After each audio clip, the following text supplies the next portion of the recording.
This is the revision class for bed making and types of beds.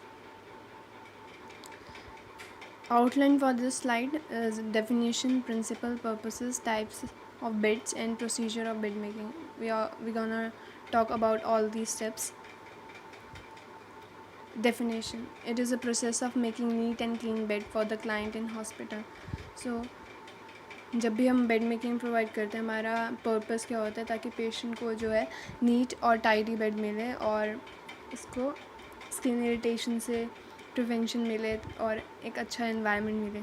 So this is the definition for bed making. Now principles of bed making. Microorganisms are found everywhere on the skin, on the articles used by the patient, and in the environment. The nurse take care to prevent transference of microorganisms from the source of the new host by direct or indirect contact, or prevent the multiplication of organisms. So हम first of all ये इसलिए करते हैं ताकि हम micro organisms के transfer को बचा सकें. You have to learn these principle thoroughly. Then a safe and comfortable bed will ensure rest, sleep and prevent several complications in bedridden patients, example bed sore, foot drop, etc. तो आपको एक ensure करना है कि patient को एक safe और comfortable bed मिले, जिसमें आप उसको कंफर्ट डिवाइसेस भी प्रोवाइड कर सकते हैं. Good body mechanism maintain the body alignment and prevent fatigue. So आपको अपना भी बॉडी मैकेनिज़्म अच्छे से मेंटेन करना है और पेशेंट का भी. These are the fact. अगर नहीं करोगे तो it will cause you problem in the future. Systemic ways of functioning save time, energy and material. अगर आप सिस्टमिक वे से काम करते हो, जैसे सिस्टमिक वे से आप बेड मेकिंग कर रहे हो, तो आपका इसमें टाइम, एनर्जी और मटेरियल तीनों चीज़ें सेफ होंगी. तो these were the principles for your bed making. Now purposes of bed making: to provide the patient with a safe and comfortable bed to take rest and sleep. आपको patient को safe और comfortable bed provide करना है ताकि वो अच्छे से sleep ले सके और रेस्ट कर सकें. टू गिव पेशेंट यूनिट और वार्ड नीट अपीयरेंस. अगर आप बेड अच्छे से रखोगे पेशेंट का और यूनिट जो है क्लीन रखोगे तो पेशेंट को अच्छा लगेगा. Environmentally उसको he will feel good. To adopt the needs of the patient and to be ready for any emergency or critical condition of illness. ताकि आप जितने भी, अगर पेशेंट को जो चीज़ चाहिए उस वक्त नीड है, वहाँ पे अवेलेबल होने चाहिए उसके बेड साइड पे. और क्रिटिकल कंडीशन है तो क्रिटिकल एरिया जो है वो भी अवेलेबल होने चाहिए उस साइड पे. To economise time, material and effort and to prevent bed sore. To observe the patient, आप ऑब्जर्व भी कर सकते हो पेशेंट को. To provide a clean environment for the patient to establish an effective nurse patient relationship.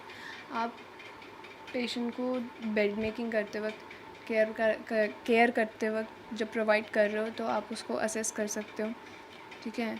और एक IPR भी maintain कर सकते हो, क्योंकि आप जब उससे बात करोगे आपका और एक इंटरपर्सनल रिलेशनशिप बिल्डअप होगा. To provide active and passive exercise to the patient. जब आप बेड मेकिंग कर रहे हो, बेड बाथ दे रहे हो, तब आप एक एक्टिव पैसिव एक्सरसाइज का सेशन भी रख सकते हो साथ में. To help the relative to learn care for sick at home. जब आप केयर प्रोवाइड कर रहे हो, जब बेड मेकिंग कर रहे हो पेशेंट को, अगर पेशेंट बेड रिटर्न है तो पेशेंट के रिलेटिव्स को साथ में लेकर उनको बता सकते हो कि आप कैसे केयर कर सकते हैं घर पे. Then principles of bed mechanics, body mechanics, sorry. Maintain good body alignment. जब भी आप केयर प्रोवाइड कर रहे हो तो आपको देखना है कि आपका बॉडी अलाइनमेंट बिल्कुल सही पोस्चर में है. आप use the large muscles of the body rather than the small muscles. मतलब आपको थाई मसल्स को यूज़ करना चाहिए, जो स्मॉल मसल्स हैं उनके बजाय. Work smoothly and rhythmically. Rhythm में करना चाहिए, एक स्मूथ वर्क होना चाहिए. ये नहीं कि कभी कुछ हो रहा है कभी कुछ हो रहा है. You have to be in a rhythm. Push और pull rather than lift because it requires less effort. Patient को लिफ्ट अप करने की जगह आप पुश या फिर पुल कर सकते हैं, बट केयरफुली. ताकि पेशेंट के स्किन और पेशेंट को हार्म ना हो. Using your own weight to counteract the weight. Using your own weight to counteract the weight of an object decrease the effort and strain. Types of beds. There are 8 types of beds. Open bed, जिसको हम admission bed भी बोलते हैं या फिर unoccupied bed भी बोलते हैं. Close bed, occupied bed, post operative bed, amputation bed, fracture bed and cardiac bed and blanket bed.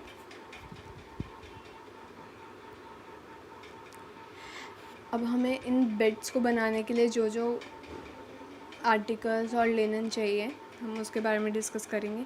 First of all, blanket, a large piece of cloth often soft woollen and is use to warmth as a bed cover. तो blanket आप winter seasons में दे सकते हो, या फिर patient जो है आफ्टर सर्जरी आता है, पेशेंट कोल्ड फील कर रहे हैं, तब आप प्रोवाइड कर सकते हो. Top sheet use to cover the patient to provide warmth, made thick cotton thermal material. तो ये पेशेंट को कवर करने के भी काम आती है और लिनन को भी प्रिवेंट करने के लिए काम आती है.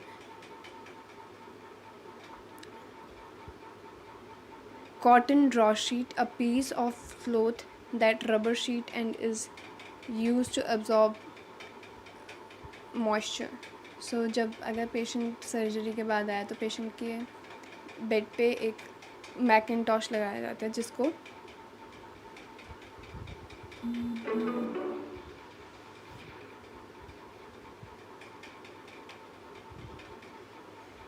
Cover.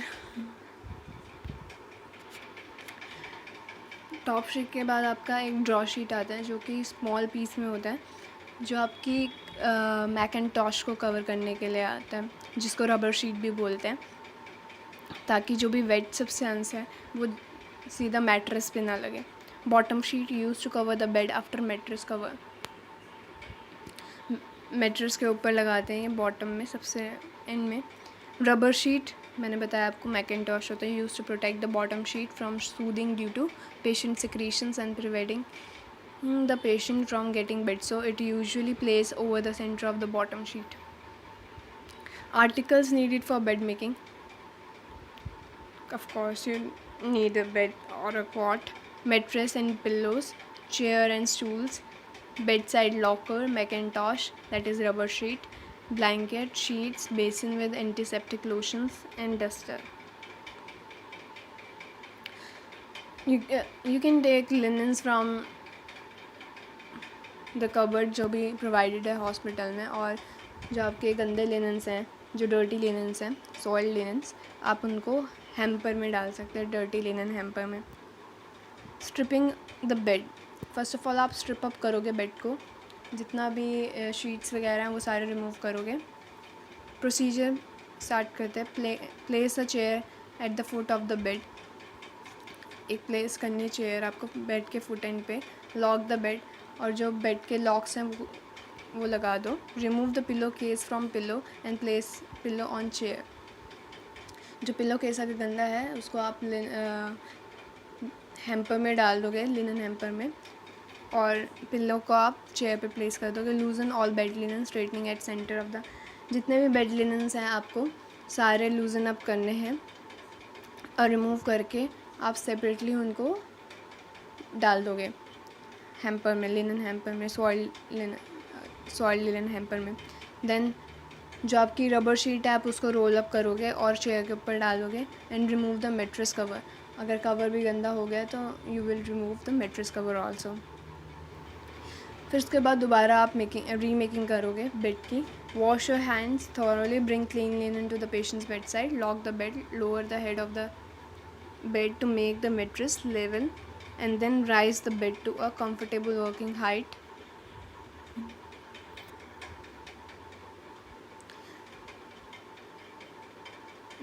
Comfortable working height to prevent back strain. इतना हाइट रखना है आपको बेड मेकिंग करते वक्त बेड का, ताकि आपका जो बेंडिंग ऑफ बैक है वो ना हो. आपको सेंटर ऑफ ग्रेविटी पे फोकस करना है जब आप बेड मेकिंग कर रहे हो.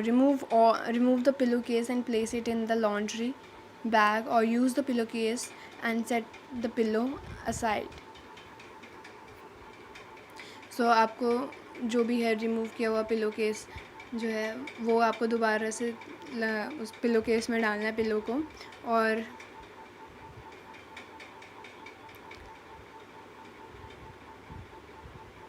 लिनन्स को टक इन करना है, जो भी लिनन्स की साइड है. फर्स्ट ऑफ ऑल आप डालोगे बॉटम शीट, उसके बाद आप डालोगे मैकिन्टॉश, देन उसके ऊपर आपको डालना है ड्रॉ शीट. ड्रॉ शीट के बाद आएगा आपका top sheet, and top sheet को आप कवर कर सकते हो. टॉप शीट के साथ आप ब्लैंकेट भी ले सकते हो, और उसके बाद in the end you can cover it with counterpane, जो कि आपके टॉप लिनन्स को डर्टी होने से प्रिवेंट करेगा. और जितने भी सॉइल्ड लिनन्स है you can dump it into the bag, hamper bag.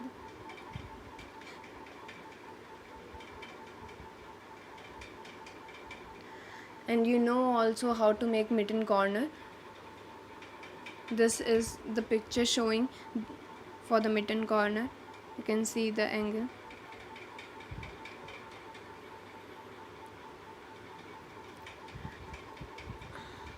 After tucking under one side of the bottom sheet, place the rubber sheet and draw the sheet about 38 centimeter of the within the center, and the tuck in the entire edge of the draw sheet.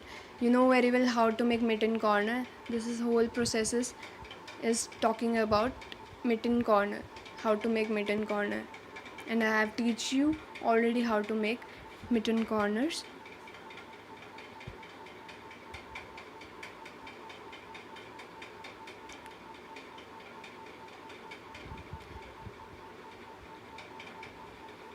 Then you will now we will talk about the types of bed. In open bed you will make only you will make it for the patients who are admitted in the hospital or they can move. उनके लिए आप open bed बनाओगे, जिसको हम unoccupied bed भी बोल सकते हैं और ओपन बेड भी बोल सकते हैं. और एक आता है आपका unoccupied bed, occupied bed. Occupied bed में क्या होता है, आपका पेशेंट इज़ बेड रिडन, तो आप पेशेंट को बेड पे ही लेटा के शिफ्ट पोजीशन में यू विल मेक बेड.